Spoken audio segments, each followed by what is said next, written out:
She was ready to die alone, until a human reached out and held her. The silent drift, the Velnathi drifted through the void like a dying star, her hull breached in 17 places, her engines cold as the space between galaxies. Inside what remained of the command deck, Zephyra pressed her scaled palm against the cracked viewport, watching the debris field of her fleet scatter into darkness. The battle had lasted 6 hours. Her people's resistance had crumbled in 6 minutes. The hegemony had come with overwhelming force. Dreadnoughts that blotted out stars, swarms of fighters that moved like living darkness. The Cathari Confederacy, her proud people who had ruled this sector for 3 millennia, had been swept aside like dust before a hurricane. Now she floated alone in a crippled cruiser, the last witness to their civilization's end. Her communicator crackled with static and dying transmissions, fragment reports from scattered survivors, most cut short by weapons fire or the vacuum of space. The evacuation protocols had failed. The civilian transports had been targeted first, a war crime by any civilized standard, but the hegemony had abandoned such concepts long ago. Zephyra's reflection stared back from the viewport, violet eyes dulled with exhaustion, the ritual scars along her jaw now seeming like mockery of the warrior she'd once believed herself to be. At 43 cycles, she'd been the youngest fleet commander in Cathari history. Now she was simply the last. The life support systems wheezed and stuttered. Emergency lighting cast everything in crimson shadows, making the bridge feel like the inside of a dying heart. Her crew of 60 had been reduced to herself and 3 others. Engineer Thane, bleeding internally from shrapnel wounds, Navigator Prex, semi-conscious with a skull fracture, and Communications Officer Vryn, who hadn't spoken since watching her homeworld's capital city vanish in nuclear fire. Commander, Thane's voice was barely a whisper. Hull breach in Section 7 is expanding. I can't. The sealant won't hold. Zephyra nodded, understanding the implication.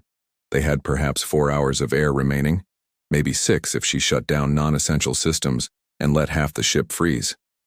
Not that it mattered. The hegemony cleanup crews would find them long before then. She moved to her command chair, settling into the worn leather that had supported generations of Cathari officers. Her grandfather had died in this chair during the War of 3 Suns.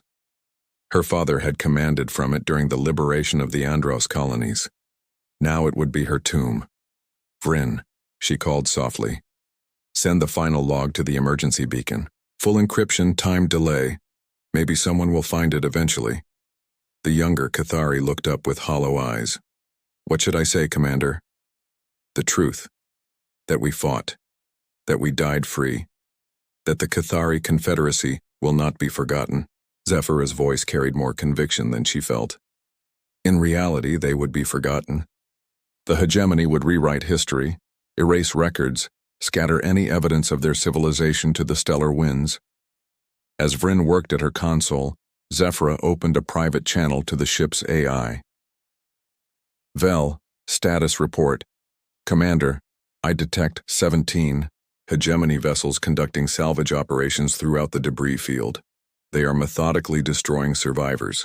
Estimated time until they reach our position: 2 hours, 14 minutes. 2 hours to prepare for death. Zephyra had faced mortality before. No fleet commander survived long without accepting that possibility. But this felt different.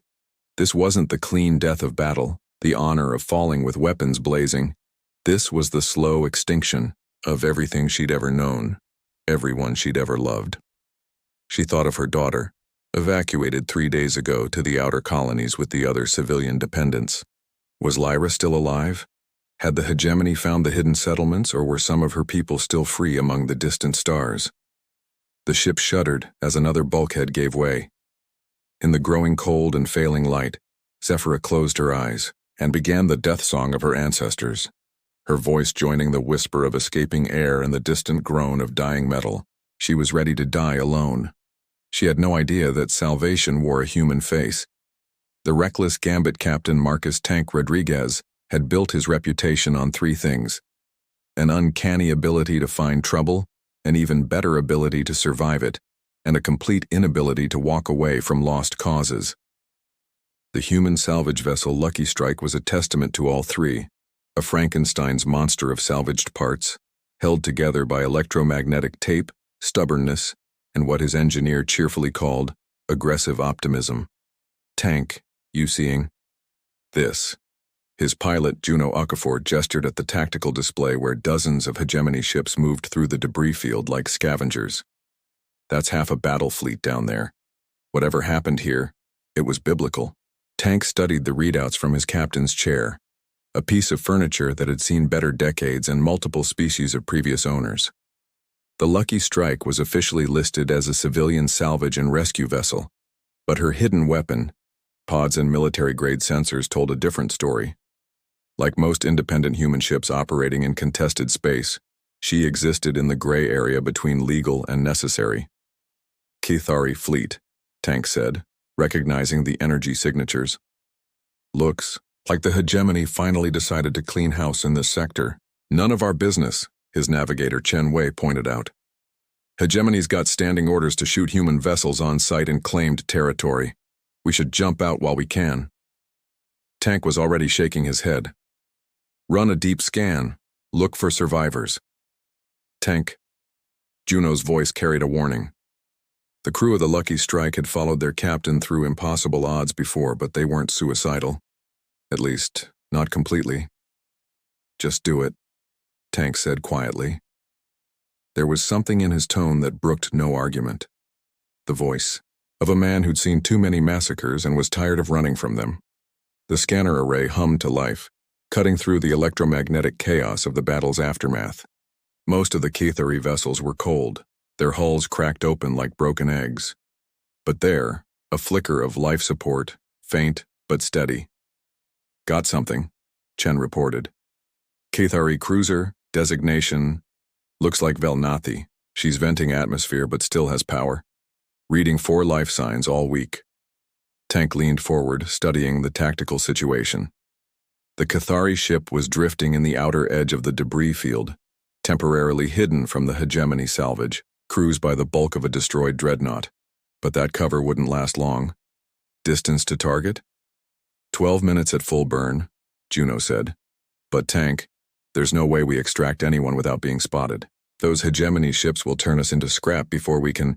Not if we're part of the salvage operation, Tank interrupted, a grin spreading across his scarred face. Chen, what's our current IFF signature? Chen caught on immediately. We're carrying forged hegemony transponder codes from that job on Kepler Station. But Tank, if they run a verification check, they won't. Not if we act like we belong there. Tank was already moving, heading for the equipment lockers. Juno. Plot. A course that brings us in from the same vector as the other salvage ships. Nice and casual. Chen. Broadcast on hegemony frequencies. Tell them we're investigating the cruiser for intelligence value. And if they order us to leave, Juno asked, then we get creative. Tank pulled on a hegemony uniform jacket, part of their collection of useful disguises. Emergency jump coordinates laid in? Always, Chen confirmed.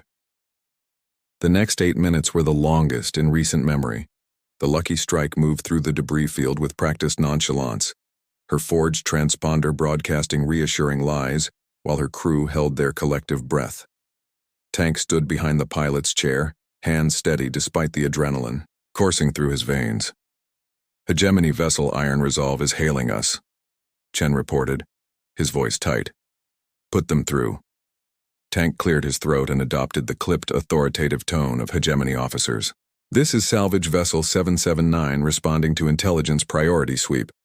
We are investigating the Cathari command cruiser for tactical data recovery.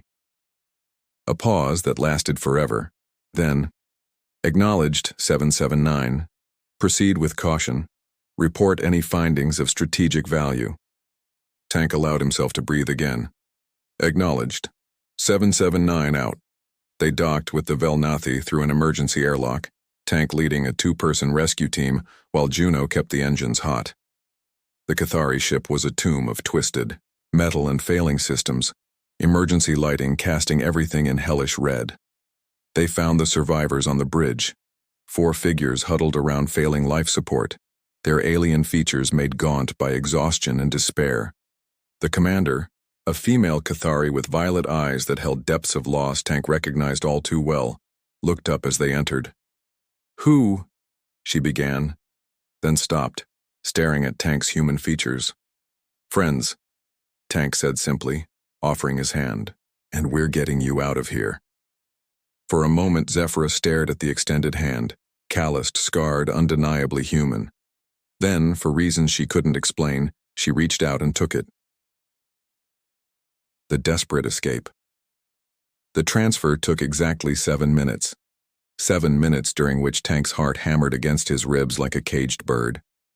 The Cathari survivors were in worse shape than his scanners had indicated. The commander, who'd identified herself simply as Zephyra, could walk but barely.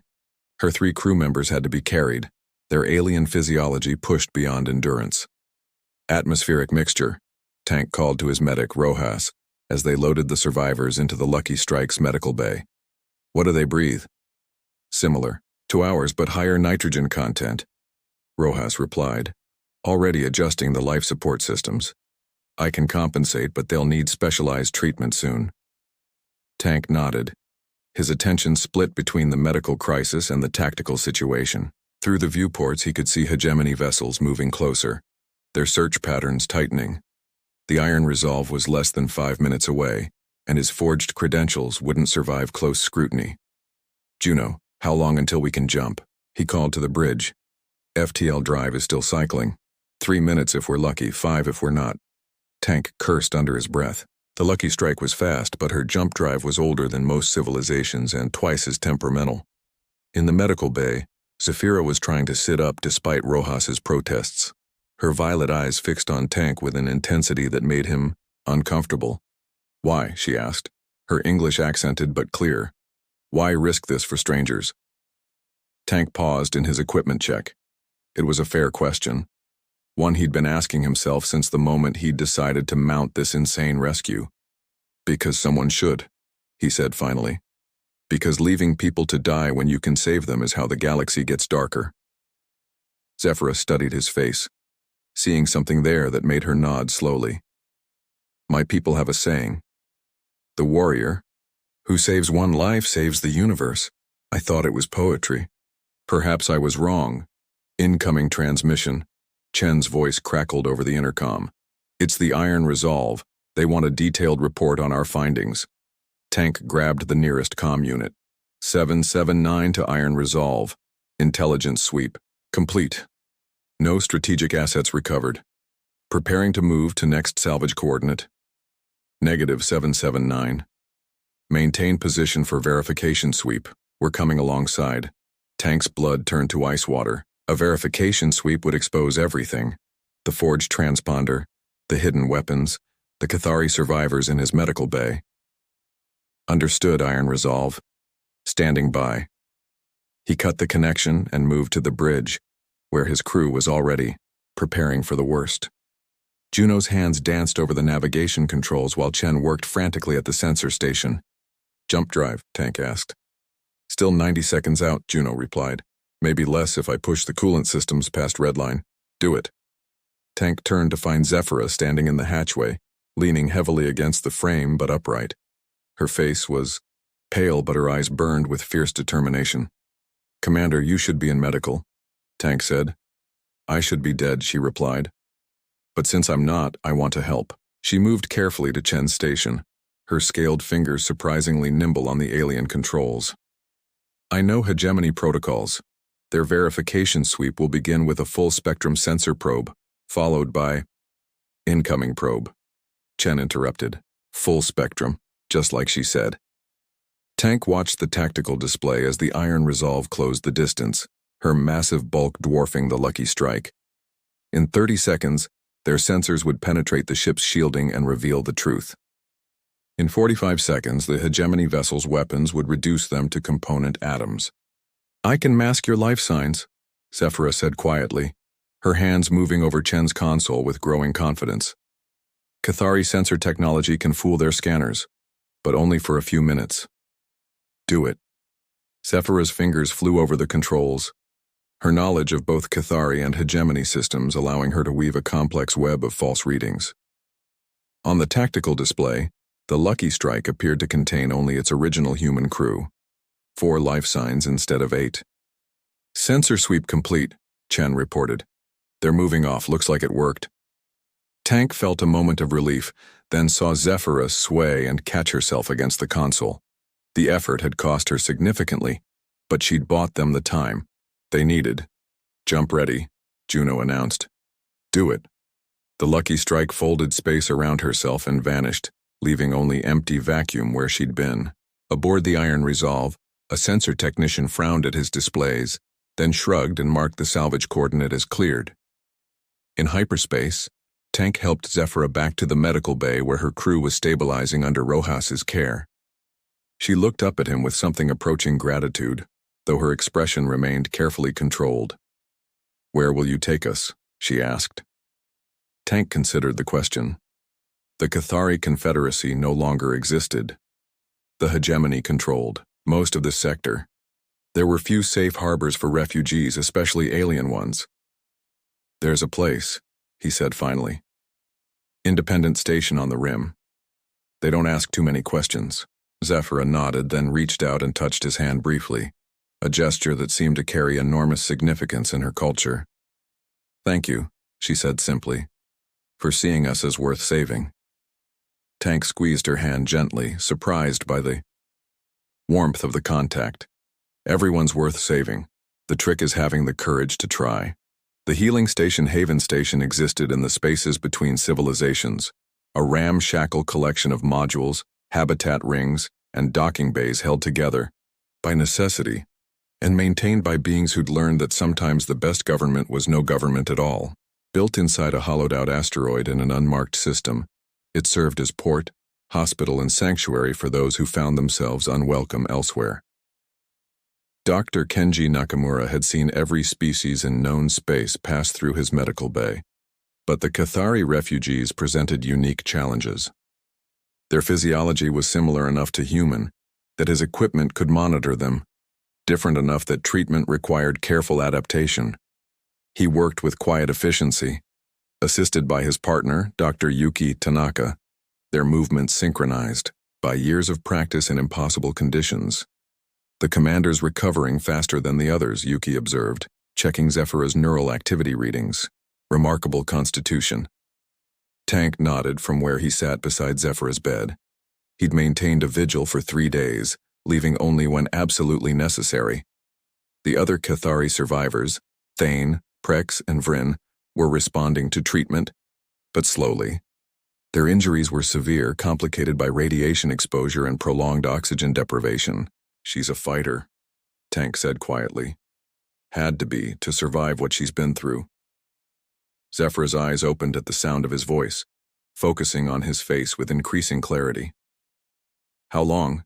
she asked, her voice stronger than it had been since the rescue. 4 days, Tank replied. "You're safe, your crew is alive. The hegemony doesn't know you're here." She tried to sit up, managed it with effort. The medical bay around her was clean, efficient, clearly well-equipped despite the station's ramshackle appearance. Through the viewports, she could see the controlled chaos of Haven's central hub, dozens of species working, trading, living together in apparent harmony. "This place," she said. "It's not human." "No," Tank agreed. "It's not Cathari either, or hegemony, or any single species. It's something else. Something new." Dr. Nakamura approached with a tablet full of test results. "Commander Zephyra, your recovery is progressing well. The neural trauma from the battle has healed cleanly. I'd like to keep you under observation for another day, but you should make a full recovery." "And my crew?" "They'll need longer. Engineer, Thane has significant internal injuries that will require surgery, but they'll survive." Zephyra nodded, relief evident in her posture. Then she looked back at Tank, studying his face with that intense gaze he was beginning to recognize. "You stayed," she observed. "Someone should be here when you woke up," Tank said, uncomfortable with the gratitude in her eyes. "Besides, my ship needs maintenance anyway. Haven's got good facilities. It was a lie, and they both knew it. The Lucky Strike was in perfect condition, her crew restless and ready to move on to the next job. Tank had stayed for reasons he wasn't ready to examine too closely. Over the following days, as Zephyra grew stronger, she began to explore Haven Station. Tank found himself accompanying her, partly from protective instinct, partly from genuine curiosity about her reactions to this unique place. "Your people built this?" she asked, as they stood on an observation deck overlooking the central marketplace. "Not just humans," Tank replied. "It was a joint effort, started about 50 years ago when various species got tired of the constant wars and territorial disputes, a place where business could happen without politics getting in the way. Below them, the market bustled with activity. Humans traded with insectoid Zerathi. Crystalline Veltar negotiated with gaseous beings whose names Tank couldn't pronounce. Children of multiple species played together in designated areas while their parents conducted business. "It shouldn't work," Saphira said. "Too many different needs, different biologies, different cultural assumptions. But it does work," Tank pointed out. "Not perfectly, but well enough. Maybe that's the secret. Not trying to be perfect, just trying to be better than the alternatives." Zephyra was quiet for a long moment, watching a group of human children teaching Cathari gestures to a young Zarathi. "My people believed in racial purity," she said finally. "Cultural supremacy. We thought mixing with other species would weaken us. What do you think now?" She gestured toward the scene below. "I think perhaps we were the ones who were weak." That evening, they sat in a small cafe that served food compatible with both human and Cathari digestive systems. The proprietor, a cheerful Deltan named Voss, had insisted on preparing something special for his hero captain and his beautiful companion, much to Tank's embarrassment and Zephyra's amusement. "Tell me about your ship," Zephyra said over something that tasted like spiced fruit but had the texture of meat. "Your crew. They follow you into impossible situations. Why?" Tank considered the question while sipping his drink. "We're all refugees. In our own ways. Juno lost her family in the Centauri conflicts. Chen was blacklisted from the merchant marines for refusing to transport slaves. Rojas deserted from a military medical unit that was conducting experiments on prisoners. And you?" Tank was quiet for a long moment. "I was a colonial defense officer, led a squadron during the hegemony's first expansion wave. Lost a lot of good people because I followed orders instead of doing what was right." Zephyra reached across the table and covered his hand with hers, a gesture that had become natural between them. "And now you save strangers." "Now I try to do what's right regardless of orders." Tank looked at their joined hands, marveling at how natural the contact felt despite their different species. "What about you? What will you do now?" The question hung in the air between them. Zephyra's people were scattered or dead. Her fleet was destroyed. Her homeworld was under hegemony occupation. She was, for all practical purposes, alone in the universe. "I don't know," she admitted. "I've been a soldier my entire adult life, a commander. Now what am I?" "You're whatever you choose to be," Tank said. "That's the beauty of places like Haven. No one cares who you were. They only care about who you are now." Zephyra squeezed his hand gently. "And who am I now?"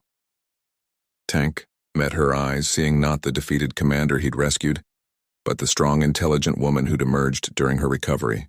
"You're someone who survived the impossible. Someone who chose to help even when you had nothing left to give. Someone who sees potential in places others see only chaos." She smiled, the first genuine smile he'd seen from her. "Perhaps," she said softly, "I'm someone ready to start over." 6 months later, the modified transport New Dawn dropped out of hyperspace at the edge of an unnamed system, her hold full of Cathari refugees, and her crew a mix of species that shouldn't have worked together but somehow did. At the helm, Captain Zafira Velnathi checked their coordinates while her first officer, Marcus Rodriguez, monitored the sensor sweeps. "Systems clear," Tank reported. "No hegemony presence, no active scanning. Looks like intelligence was right about this place." Zafira nodded, her attention focused on the planet growing larger on their screens. It was a good world. Oxygen-nitrogen atmosphere, stable climate, abundant water and mineral resources. More importantly, it was unclaimed, located in a sector the hegemony considered too remote to be worth their attention. Begin final approach, she ordered. Signal the colony ships. Tell them we've found home. The colony ships had been Tank's idea. 3 modified cargo haulers carrying the scattered survivors of the Cathari Confederacy, along with humans, Zarathi, and others who'd grown tired of living under hegemony rule. It was an unprecedented experiment in multi-species cooperation, born from the success they'd witnessed at Haven Station. Settlement site is optimal, reported their navigator, formerly communications officer Vryn, who'd recovered from her trauma to become one of the most skilled pilots in their growing fleet. Fresh water, defensible terrain, rich soil for both human and Cathari agriculture. As they entered the planet's atmosphere, Zephyra felt something she hadn't experienced since before the war. Hope. Not the desperate hope of survival, but the bright hope of building something new, something better than what had come before. The settlement took shape with remarkable speed. Prefabricated shelters gave way to permanent structures designed by Cathari architects and built with human engineering. The community center was a marvel of interspecies cooperation, spaces designed for beings who breathed different atmospheres, ate different foods, found comfort in different environments. Tank found Zephyra on the observation deck of their temporary command center, watching the controlled chaos of construction in the valley below. Children of multiple species played together while their parents worked side by side, building homes and schools and workshops. Regrets? He asked, settling beside her. Many, she admitted, but not about this. She gestured toward the bustling settlement. We've built something here that neither of our species could have achieved alone. Tank nodded, understanding. The colony, they'd named it Unity, over his protest that it was too idealistic, represented everything the major powers said was impossible. Humans and Cathari working together, former enemies becoming allies, different species finding common ground without surrendering their unique natures. The hegemony will find us eventually, Zephyra said. Probably, Tank agreed.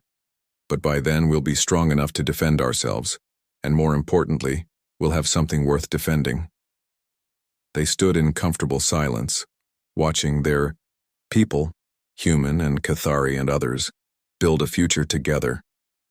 Over the past months, Tank and Zephyra had grown closer, their relationship evolving from rescuer and rescued to partners in every sense of the word. It wasn't a romance from the stories. They were too different for that, had seen too much to believe in fairy tales. But it was something deeper. Mutual respect, shared purpose, and the understanding that some bonds transcend species lines.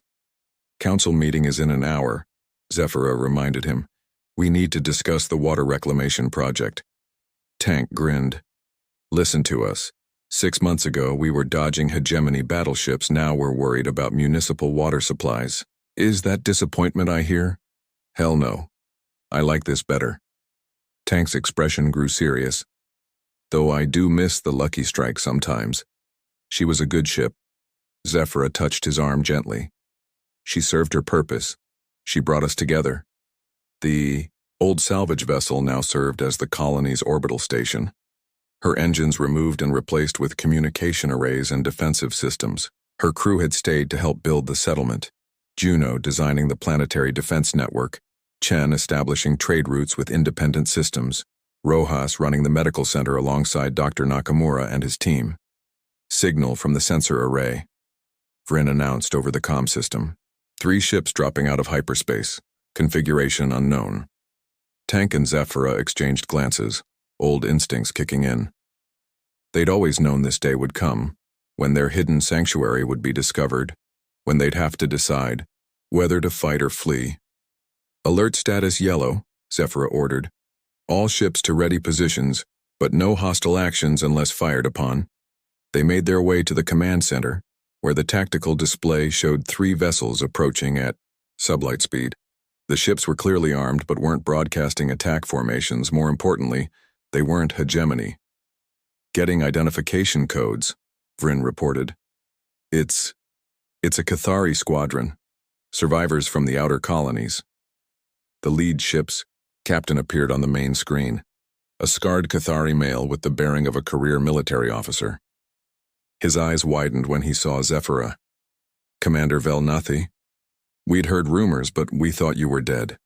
Not dead, Captain. Merely reborn.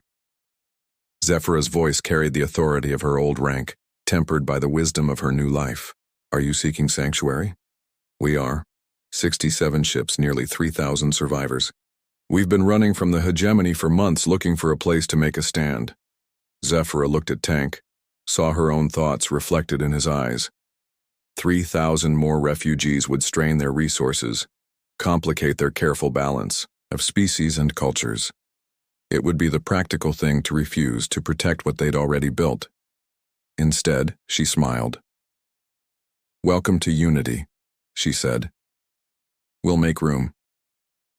As the new ships entered orbit and began their descent, Tank put his arm around Zephyra's shoulders, a gesture that had become natural between them despite their different anatomies. Think we can handle 3,000 more? He asked. Zephyra leaned into his warmth, watching more ships appear on the horizon. We'll find a way. We always do. And in that moment, watching their impossible dream grow even more impossible and more necessary, they both knew she was right. They'd build room for everyone who needed shelter, create space for everyone who sought freedom, forge unity from the most unlikely materials. Because someone had to. Because that's how the galaxy got brighter, one saved life at a time.